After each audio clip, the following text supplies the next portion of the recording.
মোহনবাগানের প্রাক্তন খেলোয়াড়, তিনি ইসরায়েলও খেলেছেন। একটি মন্তব্য ঘিরে ময়দানে বিতর্কের সৃষ্টি হয়েছে। মেহতাব মন্তব্য করেছেন, আমি মোহনবাগানে খেলে ভুল করেছি, মোহনবাগানে খেলোয়াড়দের, প্রাক্তন খেলোয়াড়দের সম্মান নেই। এটা নিয়ে একটা ময়দানে একটু গরম আছে। এইরকম একটা পাঞ্জাবের মধ্যে মহা ম্যাচ, যেখানে আমাদের ঘরের ছেলে শঙ্করলাল চক্রবর্তীও রয়েছেন, তারই সমসাময়িক খেলোয়াড় মেহতাবদের অ্যাসিস্ট্যান্ট কোচ হিসেবে। মোহনবাগান কিন্তু আমরা দেখেছি যে প্রদীপদা, চুরি গোস্বামী, শৈলেন মান্নাকে বড় দায়িত্বে এখনও তুমি আছো এক্সিকিউটিভ কমিটিতে, সত্যজিৎ এজিএস, কি বলবে? এই দেখো, মেহতাবের এই কথার আমি কোনো গুরুত্ব দিতে চাই না।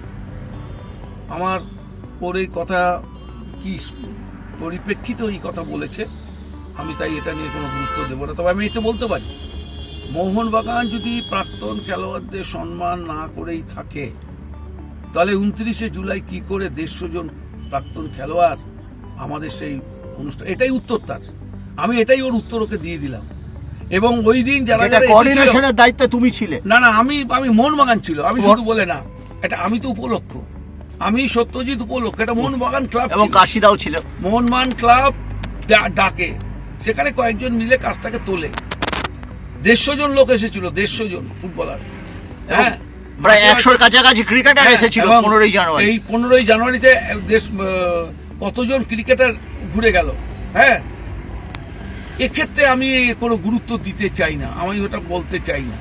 হ্যাঁ, এটা আমি, মেহতাব আমার থেকে অনেক ছোট, ও কি পরিপ্রেক্ষিতে এই কথা বলেছে, ছোট ভাই আমার, আমি এই ব্যাপারে কোনো আর মন্তব্য করবো না। শুধু এটা বলতে পারি, মোহনবাগান ক্লাবে সকলেই সমান গুরুত্ব পায়। প্রাক্তন খেলোয়াড়, সে যত বড় খেলোয়াড় হোক বা যত ছোট খেলোয়াড় হোক, প্রত্যেককেই সমান গুরুত্ব দেওয়া হয়।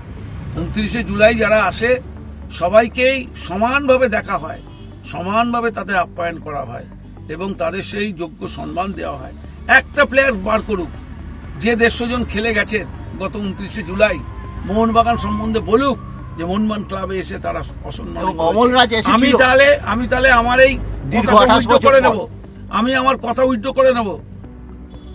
যদি কোনো খেলোয়াড় বলতে পারে মোহনবাগান ক্লাবে এসে সে অসম্মানিত হয়েছে, আমি তাহলে গুরুত্ব মানে আমি খুব দায়িত্ব নিয়ে বলছি, আমি তাহলে মোহনবাগান ক্লাবের ওই সদস্য যদি বলতে পারে, কোনো খেলোয়াড় যদি বলে যে 150 জন এসেছিল যে তারা অসম্মানিত হয়েছে, আমি সঙ্গে সঙ্গে কিন্তু মেহতাবের কথাটা মেনে নেব। মেহতাব যেটা বলতে চেয়েছে আমি জানি, তো আমি আবার বলছি, মেহতাব কি পরিপ্রেক্ষিতে এই কথা বলেছে আমি কিন্তু মেনে নিতে পারি না। এখনো মোহনবাগান ক্লাবে এসে যারা প্রাক্তন খেলোয়াড়রা টিকিট চায়, দেবাশিস দত্ত তাদের টিকিট দেয়। তবে এটাও ঠিক, সবসময় তো সবাইকে টিকিট দেওয়া সম্ভব হয় না, লিমিটেড টিকিট আসে, তার মধ্যে থেকে দেয়া হয়। আর সরকার তো প্রত্যেক খেলোয়াড়কে টিকিট দিচ্ছে, আমাদের ক্রীড়ামন্ত্র প্রাক্তন ফুটবলার প্রত্যেককেই টিকিট দিচ্ছে, যারা যোগাযোগ করছে প্রত্যেকে পাচ্ছে, প্রত্যেকের কাছে মেসেজ যাচ্ছে টিকিট খেলা দেখার জন্য, ফুটবল খেলা দেখার জন্য। আমার মনে হয় কোনো প্রাক্তন খেলোয়াড়ের কোনো অসুবিধা হচ্ছে না।